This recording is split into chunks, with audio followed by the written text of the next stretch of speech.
As we approach the end of our first half of the school year and the end of 2021, I wanted to take a moment to address our community.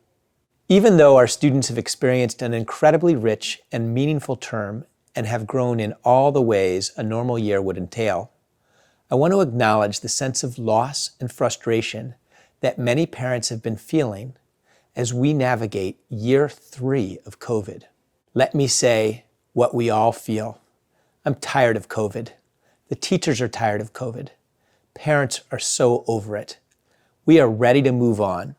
However, it's still with us, mutating both literally and culturally, and continuing to force an endless number of decisions and calculations. While COVID is not always a question of life and death, though it has been for far too many, it is, exhaustingly for all of us, a question of priorities and risk assessment. Just like our school year theme, it's often a question of differing perspectives. To add to your perspective, this time last year we had 2 cases of COVID and 2 classes go online. This year we've had 27 cases with 13 classes going online. Our positivity rate remains around 1% per month, and we continue to have no community spread between cohorts. In some ways, this new stage of the pandemic is more challenging than the beginning due to a developing and valid divergence in people's attitudes towards the virus. There are those who do not view COVID as a serious health risk and who would choose normalcy over precautionary measures in almost any circumstance. There are also those who believe that precautions are the best way to mitigate the virus and that the sacrifices are small in comparison. Each of us has a distinct set of concerns, our own perspectives. We have been doing our best to hear and reflect these concerns, but remain guided by our number one goal. What is the best way to keep kids in school every day? Administrators meet daily to talk about risk management and workarounds to enable as much normalcy as possible. We consult frequently with board members and medical experts. We're also bound to follow regulations and consider guidelines of the New York State Department of Health, as well as the CDC and Nassau County. These policies differ for schools than any other types of entities and are generally more cautious.